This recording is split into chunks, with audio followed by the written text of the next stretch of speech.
Hola, bienvenidos al episodio número 45 del podcast Vino para Principiantes, tu curso de vinos en línea. Muchas gracias por escucharnos nuevamente. En este episodio vamos a comenzar por el principio. Vamos a platicar sobre la viticultura, el punto donde se origina el vino. Vino para Principiantes es un curso completo de educación sobre el vino y todo lo relacionado con su fascinante mundo. Vino para Principiantes. Una variedad y una región en cada emisión. Frecuencia Cero. Digital Entertainment Network.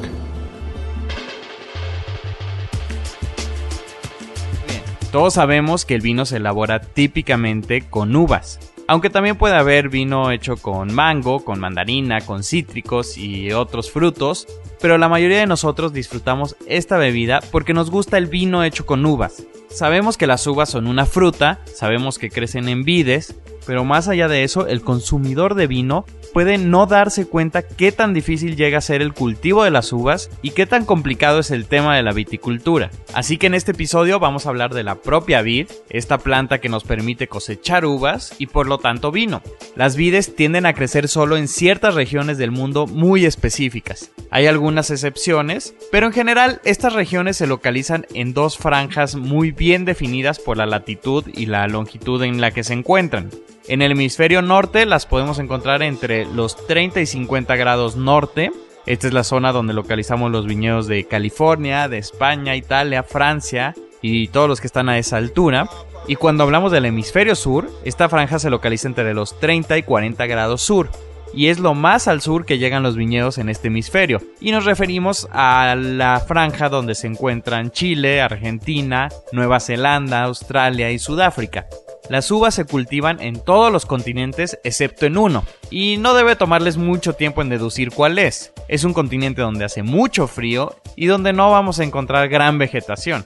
Y por supuesto me refiero a la Antártica. Pero fuera de este continente podemos encontrar uvas plantadas alrededor de todo el mundo. Los viñedos del mundo cubren más de 8.1 millones de hectáreas de tierra y de estas tierras se están produciendo alrededor de 60 millones de toneladas de uva.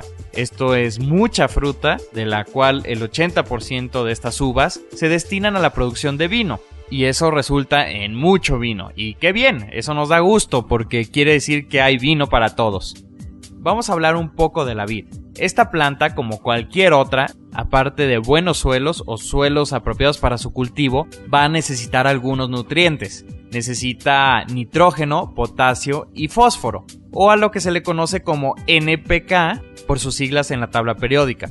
Aparte de estos componentes, la planta también necesita algunos otros nutrientes en dosis más pequeñas, tales como magnesio, hierro, zinc y cobre. Así que con todos estos elementos, con los suelos apropiados y con un buen clima, vamos a poder tener una planta muy feliz. Pero primero debemos hablar de cómo se echa a andar un viñedo y cómo se cultivan las vides. Para esto es necesario algo de tiempo. No puedes solo salir a tu jardín y querer iniciar un viñedo ahí atrás y plantar unas vides y ya está, y empezar a hacer vino. Después de plantar las vides, el primer par de años lo que va a hacer el viticultor es que va a cosechar las uvas que se producen, pero usualmente las va a cortar muy temprano en la temporada, porque quiere que la planta se concentre no en hacer fruta, sino en crecer y construir un tronco más fuerte y brotes laterales más frondosos. Y no es sino hasta el tercer año cuando el encargado del vino va a decir: está bien, la vid está ahora lista para producir algo de fruta apropiada para hacer vino. Y con el paso de los años, la vid seguirá convirtiéndose en una planta más grande y más madura y que produzca mejores frutos. A la planta le toma aproximadamente unos 6 años en alcanzar la madurez y entonces continuar con la producción de uva destinada a la elaboración de vino. Pasan los años y cuando las vides llegan como a los 20 años o más, muchas de estas comienzan a perder su vigor, se vuelven menos vigorosas, digamos. Pero esto no es malo para nada, es solo que no producen tantas uvas, pero las que producen son de altísima calidad. Y este es el por qué vas a ver que algunas bodegas van a utilizar la frase Old Vines o vides viejas en sus etiquetas. Lo que están haciendo es que te están diciendo que es una vid con muchos años. lo cual resulta en una planta menos vigorosa, y cuando es menos vigorosa produce menos uvas, y eso significa que las uvas están más concentradas en términos de sabor, azúcar y todos estos elementos que terminan en nuestro vino, así que esto es algo que nos gusta.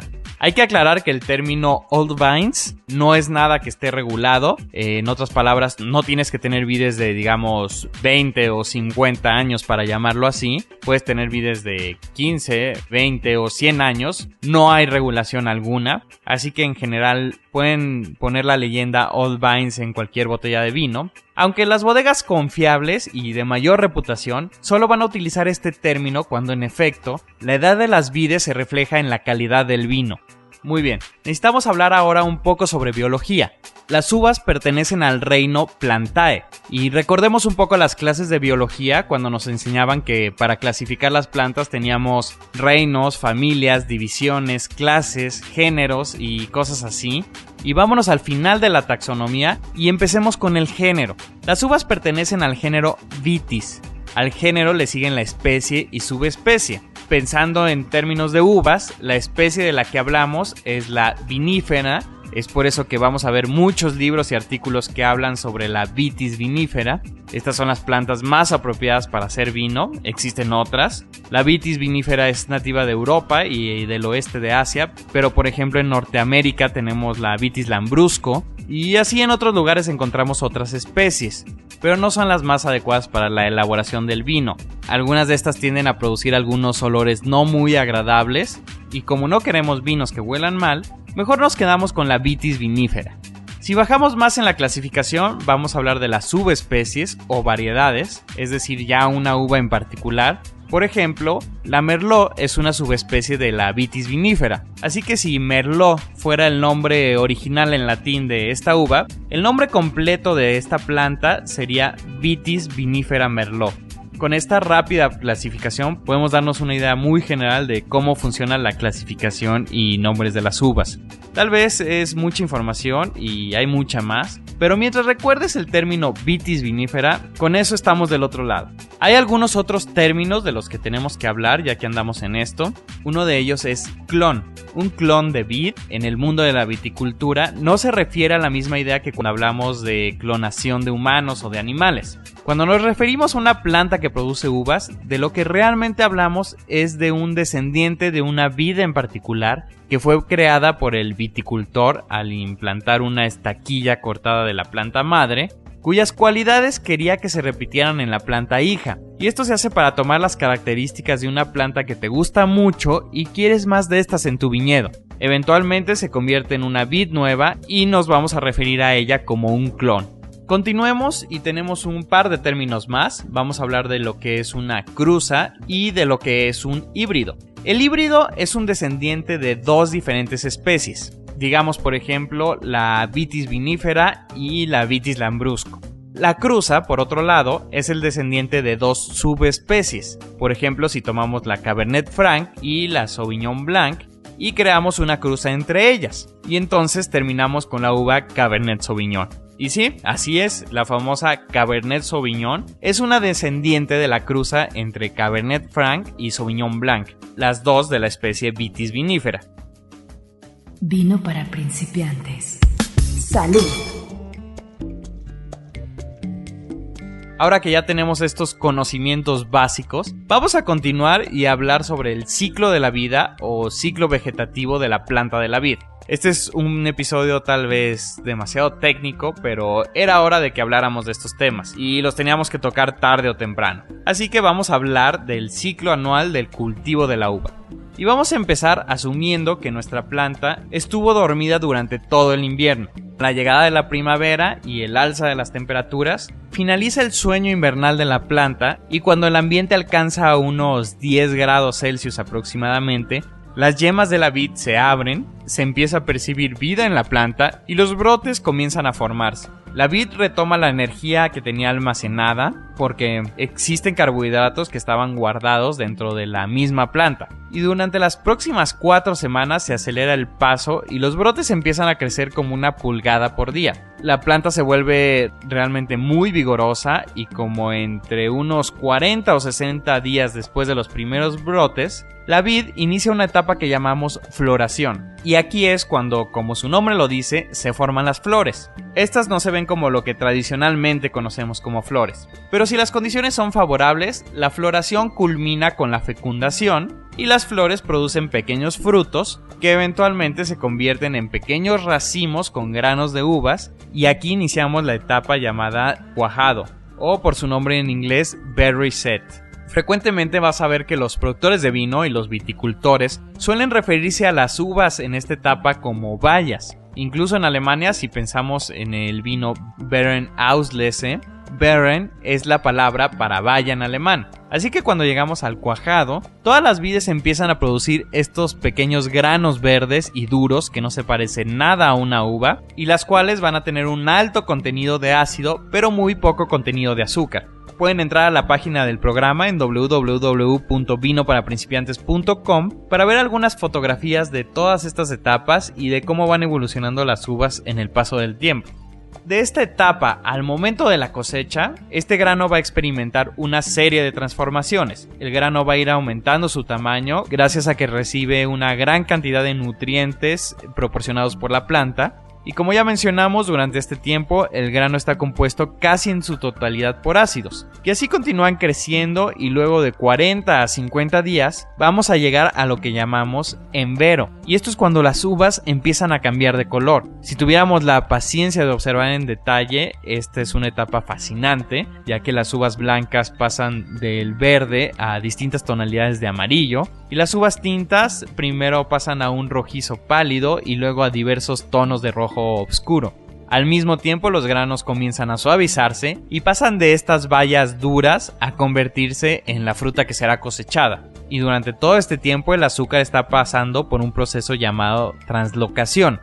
¿Y qué es esto? Esto significa que las azúcares se están moviendo de una parte de la vid a otra, y más específicamente se están moviendo de las hojas hacia las uvas. Y eso nos gusta, porque las uvas necesitan ácido y azúcar. Azúcar que finalmente, convertida en alcohol, le va a dar estructura a nuestro vino. Durante esta etapa es común ver que el viticultor lleve a cabo un deshoje consistente en suprimir las hojas a nivel de los racimos, con el objeto de aumentar la insolación, temperatura y aireación de los granos, lo que va a facilitar su coloración y maduración. El deshoje se realiza apenas terminando el envero a fin de mejorar el microclima del viñedo en el momento en que comienza la maduración.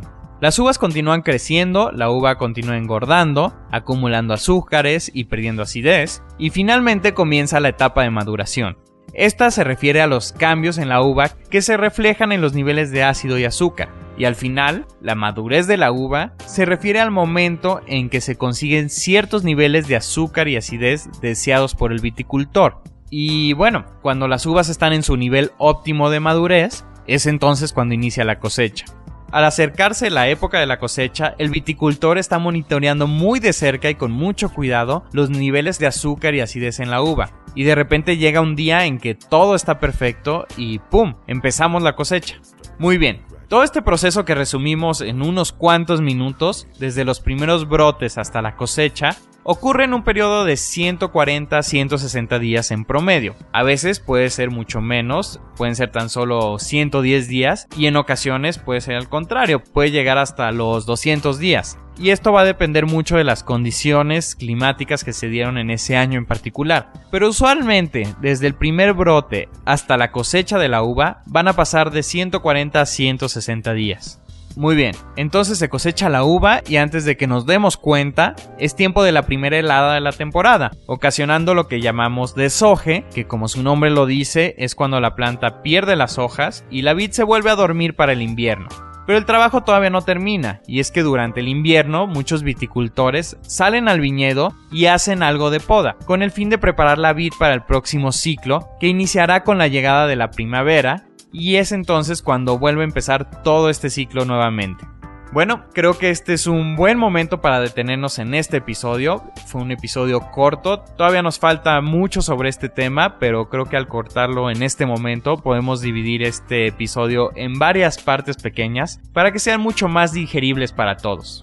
Espero que lo hayan disfrutado, nos vemos en el próximo episodio con la segunda parte de nuestro tema de viticultura. Nos vemos en nuestro próximo episodio y mientras tanto recuerden siempre tomar lo que les gusta, seguir probando nuevos vinos y todo lo demás es solo comentario. Vino para principiantes es un curso completo de educación sobre el vino y todo lo relacionado con su fascinante mundo. Vino para principiantes, una variedad y una región en cada emisión. Frecuencia Cero. Digital Entertainment Network.